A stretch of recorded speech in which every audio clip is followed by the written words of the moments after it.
சிவாய நம. அனைத்து அடியார் பெருமக்களுக்கும் வணக்கம்.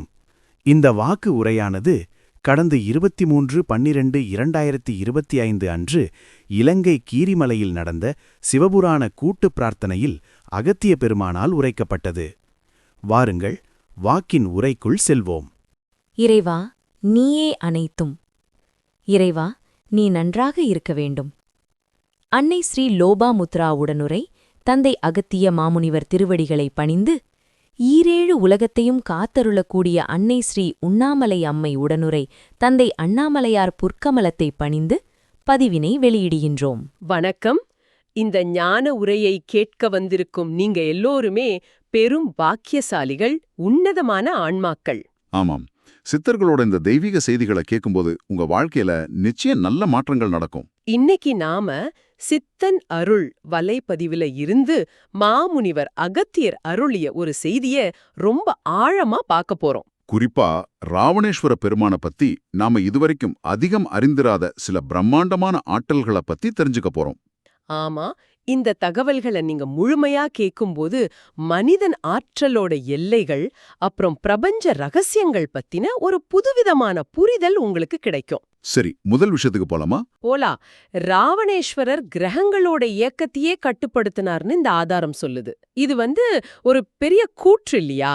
நிச்சயமா, எல்லா கிரகங்களும் அவர்கிட்ட தோத்து போச்சுன்னும் அதனால மனுஷங்களுக்கு விதிப்படி கிடைக்க வேண்டிய நல்ல பலன்கள் கூட தடைபட்டுச்சுன்னு சொல்லப்படுது. அப்போ இது வெறும் உருவகமா இல்லையா?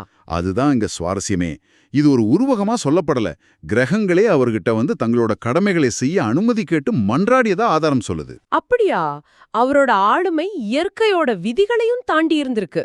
ஆமாம், அதுதான் அவரோட அதிகாரத்தோட அளவை காட்டுது. சரி, கிரகங்களை கட்டுப்படுத்துறது ஒரு பக்கம் இருக்கட்டும். அடுத்த விஷயம் இன்னும் ஆச்சரியமா இருக்கு. அவரோட பார்வை திறன். அது அவரோட கண்கள் இன்னைக்கு இருக்கிற நவீன கேமராக்களை விட பல மடங்கு சக்தி வாய்ந்ததுன்னு, ஒரே நேரத்துல முழு உலகத்தையும் அவரால் பார்க்க முடிஞ்சதுன்னு சொல்லுது.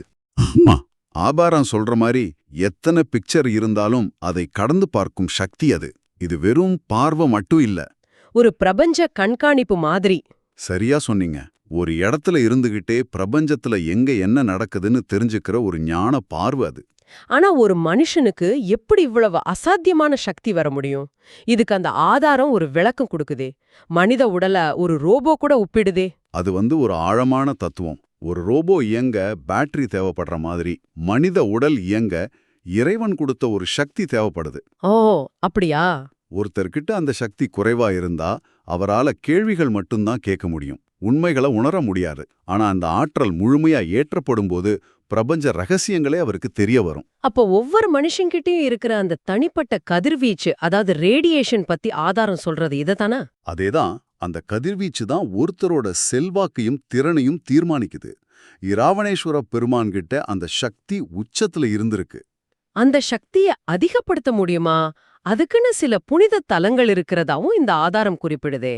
ஆமா, எதிர்காலத்துல இலங்கையில நடக்க போற கூட்டு பிரார்த்தனைகள் அப்போ இராவணேஸ்வரரோட உடல்கள் புதைக்கப்பட்ட இடங்கள், அப்புறம் மனிதர்களுக்கு உண்மையான பலனை தரும் மறைக்கப்பட்ட இடங்கள் பத்தின ரகசியங்கள் வெளிப்படுத்தப்படணும்னு ஒரு குறிப்பு இருக்கு. ஆக இன்னைக்கு நாம பார்த்த வரைக்கும் இராவணேஸ்வரர்ங்கிறவர் கிரகங்களை அடக்கியாடும் திறன், பிரபஞ்சத்தையே கண்காணிக்கும் பார்வை, மனித உடலே ஒரு சக்தி யந்திரம்ங்கிற தத்துவத்தோட ஒரு உச்சகட்ட உதாரணமா இருக்கார். ஆமா, இது நம்மகிட்ட ஒரு முக்கியமான கேள்வியை விட்டுட்டு போகுது.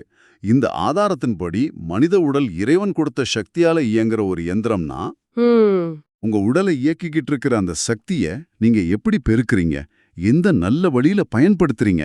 இது நாம எல்லாரும் யோசிக்க வேண்டிய ஒரு விஷயம். ரொம்ப ஆழமான சிந்தனை. சித்தர்களோட இந்த உன்னதமான செய்திகள் எல்லாரையும் சென்றடையணும்.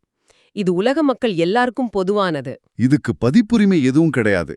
ஆமா, இந்த தெய்வீக செய்திய உங்களுக்கு தெரிஞ்ச வாட்ஸ்அப், ஃபேஸ்புக், இன்ஸ்டாகிராம்னு எல்லா சமூக ஊடக குழுக்கள்லயும் பகிருங்க. இது மக்களுக்கு வழிகாட்டுற ஒரு சேவையா அமையும். நிச்சயமா இது உங்களுக்கு முதல் தர உயர் புண்ணியத்தை பெற்றுத்தரும். சித்தர்களோட இந்த அருள்வாக்க இவ்ளோ பொறுமையா கேட்டு உங்களுக்கு எங்க மனமார்ந்த நன்றி. ஓம் அன்னை ஸ்ரீ லோபாமுத்ரா உடனுரை தந்தை அகத்திய மாமுனிவர் திருவடிகளில் சமர்ப்பணம். சர்வம் சிவார்ப்பணம்.